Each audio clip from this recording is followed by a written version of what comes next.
Well, well, well. Look who it is. Hi. Welcome to my channel. I have a hot cup of coffee that's like mostly gone. Can you see it? It's hot still. It's black cherry coffee. And I'm just having it black. I love that.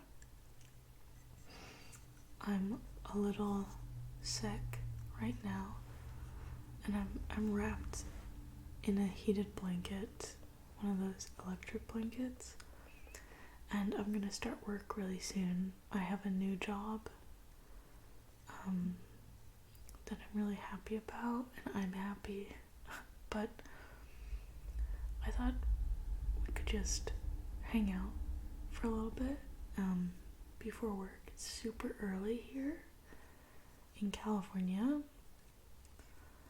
I work remote, so the place I work for is actually on the East Coast. But I love getting up early. I'm a morning person, but I'm a little sick today. I thought I would just kind of ramble about life. And I was thinking kind of a hang out with me video. And I thought about what's been on my mind lately. And like a lot of different things. Look at this cup. Let's start with that. How about that? Check this bad boy out. Heck yeah, I'm at my girlfriend's family's house. This is like a little work area, but they love cups. And this is one of my favorites. How are you doing? Hope you're doing good. I think it's cold everywhere pretty much in the US right now. It's just chilly. California, we just had that, or Southern California just had that huge atmospheric river. You learn new things every day. I didn't know about that. Atmospheric rivers are a thing, but I hope you're staying warm. You have a blanket. This is my source of heat right now. But this video is really meant to just like play in the background or something. But I'm gonna ramble a little bit about Gen Z and work because I just had an experience where I worked with a lot of older people. I used to work like as a teacher. Of course, I was around children, but also I'm out of college, and I worked with pretty much people my age, and I'm a late millennial, I think it's called. I'm 29, and so being a millennial, I'm closer to Gen Z in age, and in my viewpoints. And when I say that I'm millennial, I really mean that I, of course, grew up in the time of techno-optimism. Technology was super exciting, and as far as politics goes, I was Republicans bad, Democrats good, George Bush bad, Obama good, and just thinking on that level, and that's kind of my peers. We were all there, and then I really learned a deeper, more critical way of thinking from Gen Z, making critical literature and theories popular, right? So, I got into a bunch of stuff during the pandemic, and my millennial skin has been shed to some degree as far as stereotypes go, and I'm a lot more aligned with Gen Z's emphasis on work-life balance, that type of thing, kind of rejecting some of that grind, although, depending on where you live on the internet, the grind and hustle culture is well and alive. Those are topics for another video. But what I'm trying to say as I ramble is that I worked with a lot of older millennials and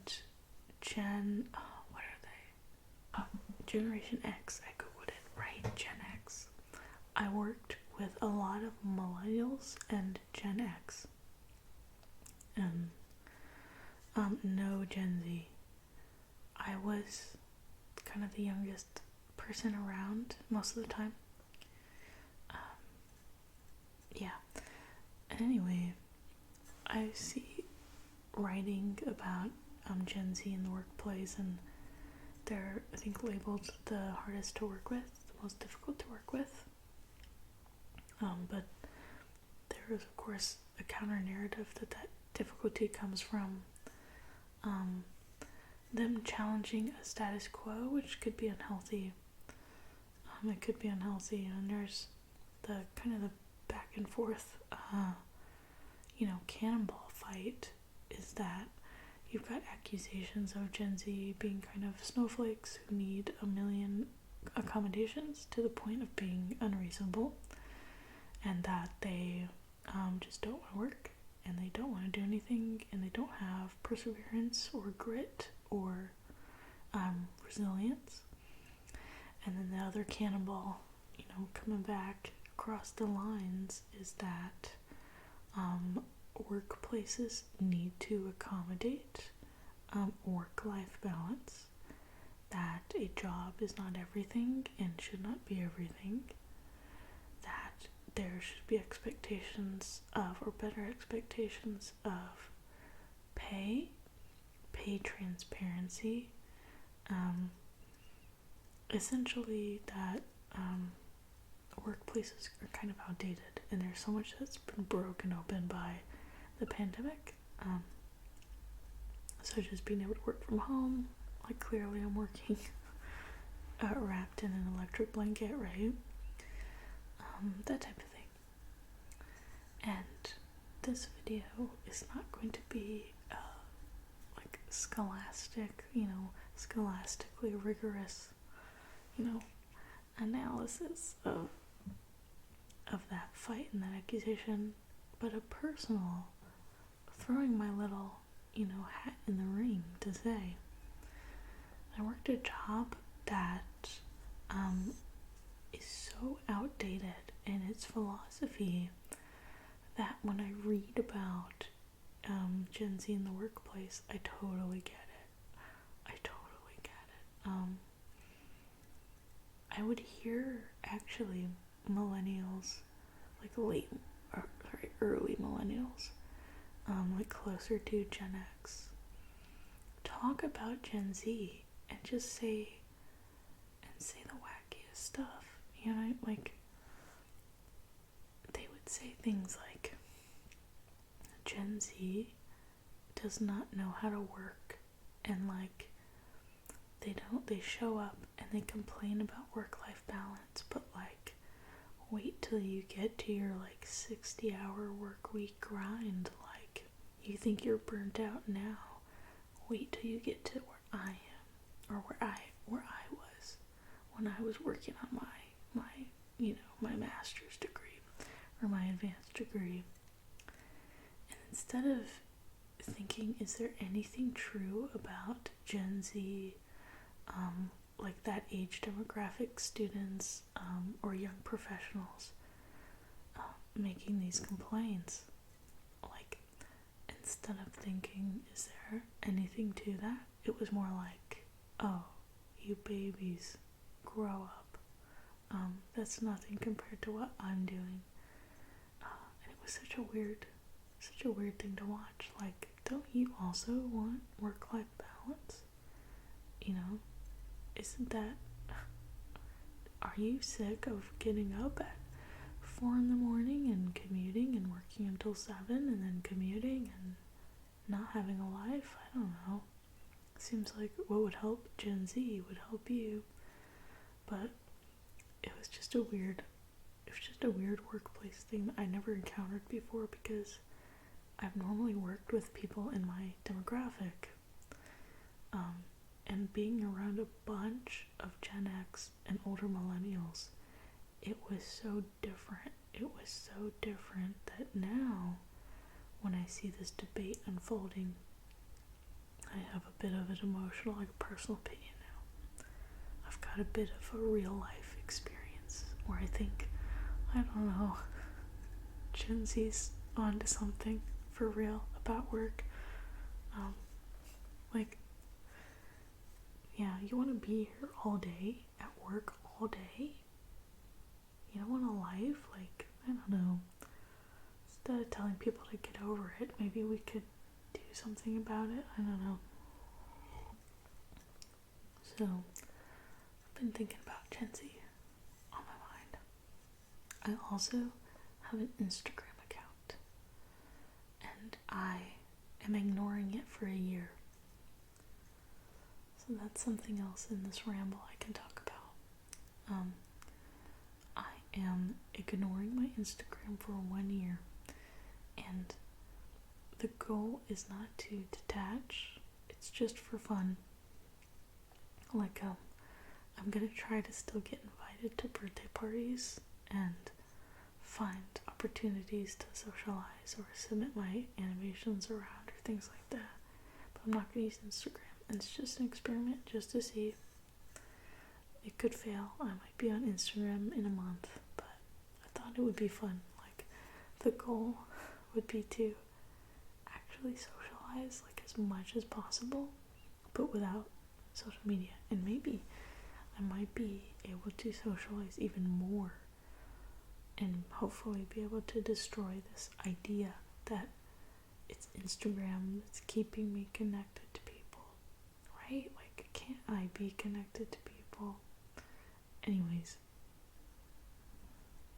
life is pretty chill for me at the moment. I just have work, and then I have an artist residency at a big place in Los Angeles. My home is in like a rural area outside of Los Angeles and like away from LA County, but now I spend a lot of time here.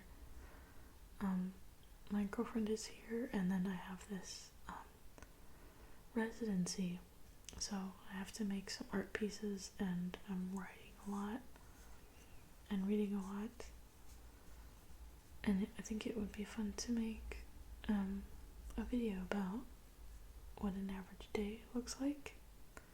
It is not very glamorous. It's not very glamorous, but it's pretty fun. So I might want to make a video about that. Life is just pretty chill, which is good. I have a video that I want to make very soon about walking. Because I read a book, Philosophy of Walking, that I enjoyed. I walk to a coffee shop almost every day, and they've started to recognize me. They told me to sign up for a program where I get points every time I come in, which, I don't know. I signed up because that's fun, but it is a little, like, they know my order, my exact order every single time I go in is the same thing. I get a cappuccino and a croissant. A part of me is like, what am I up to? I'm just getting my little points and then getting hopefully a free coffee out of it, but anyway, it's the closest thing I have to like a neighborhood community is just this one coffee shop and their point system. That's really it. It's like the only place within walking distance, because you know how you can't walk anywhere ever. there's it's just this coffee shop that I can walk to, and so I do, and thank goodness it's really good. It's really good. But I've been walking a lot lately, and so I want to make a video about walking, that type of thing. Working remote has that benefit too, is you just like get to walk a lot, because when I'm working I'm just at a computer all day, and then depending on the type of animation that I'm doing, I'll be at a computer most of the time. So the other thing I've been thinking about a lot lately is Ted Kaczynski. To me, all roads lead back to Ted Kaczynski. Like, I was reading about Ralph Waldo Emerson and about his cabin in the woods and stuff, and I was like, oh my goodness. This guy walked so that Ted Kaczynski could run with a bomb. That's like too funny to me. I think just because it's early. Anyway, Ted Kaczynski is extreme, and I want his ideas to be really extreme, right? And they're like all the way. He's almost like a Socrates. You know, like Socrates drank hemlock and died because he took his views to the max. Like, he was like, if I believe that, you know, like I signed up for these laws by living here, and the laws say that I have to die if I don't apologize, I guess I'll die. Like, to the max, you know. And Ted Kaczynski is a similar, like, refuses to live in that gray area, that nuance, because it's just 2 + 2 = 4, and 4 is like, we cannot live in industrial society, you know, and it's extreme. But every time I read his writing, I'm like, I don't know, it's, yeah, I take it seriously. And I've been thinking about that, of like, people go far when they talk about like the dangers of industrialization, or its insecurities, or the fact that the supply chain is incredibly vulnerable, that type of thing. I think about Ted Kaczynski, and I was just reading about like people who seek solitude and kind of reflect on their principles. And in this book I was reading, Ted Kaczynski is not mentioned, right? It's a focus maybe on the lighter side of that. Ted Kaczynski, that's pretty dark. But yeah, I've been thinking about his writing and what he believed, and like what that, like what could rescue somebody from like that jump. Like, is that all the way? Like, Socrates drinking hemlock is a signifier of like very strong internal logic. If this, then this. But logic, like a system of logic that leads very smoothly from point A to point Z, doesn't necessarily reflect reality. Even if A to Z makes sense, it doesn't make it true. It doesn't make it true. And in a like a cosmology that Ted Kaczynski built in his like pipeline, I look at it like that's so clean. It's all there. It's laid out. It makes sense. Everything relates to everything else, and he maps it out perfectly. He also is very good. He took down like every counter argument that flung his way, like or just flick it aside in a way that made a lot of sense because he was using logic. But as far as the truth of his statements, that's a whole different thing, and that's something I've been thinking about and wrestling with, and I want to make a topic of another video, a more formal video where I think about it, I think about what I want to say, and I lay it all out. So there's a lot of different things that are on my mind. It is almost time for me to start work. I'm so excited for the day. I love what I do. I just do like admin work for a university, and it's my favorite thing. I get to talk to people, talk to students. I like data, I like documents, and then after work is creativity time, and I will work on animation or a drawing if that's what I'm doing. But I definitely wanted to hang out a little bit before work. I kind of ramble about life and stuff. Yeah, I hope you're doing really well and staying warm. The last thing I want to share is that just life and hanging out. I love ASMR and I love making these videos so much. I've said it before in some other videos, but this hobby is like so separate from everything else, and I love that. People know that I do it. Like my mom knows I have a channel, and I tell people as it comes up organically, but it's so separate from any type of like rat race. It's not my job. It's not the same type of pressure like when you make art and you share it or that type of thing. It feels really pure, like reading a book or going for a walk. And so I love it, and thank you for watching and being around.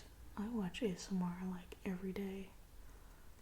Oh, I've been wanting to make like a playlist of either my favorite videos or like a talk about ASMR in an ASMR video, because it's just such a feature of my life. I love it so much, and all kinds of ASMR.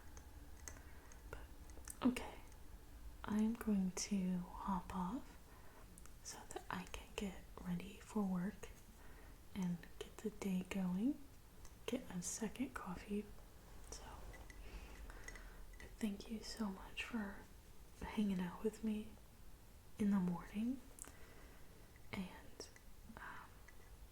being here. I hope you have a great day or a great night. Hopefully you're relaxing either way. And I will see you in another video very soon.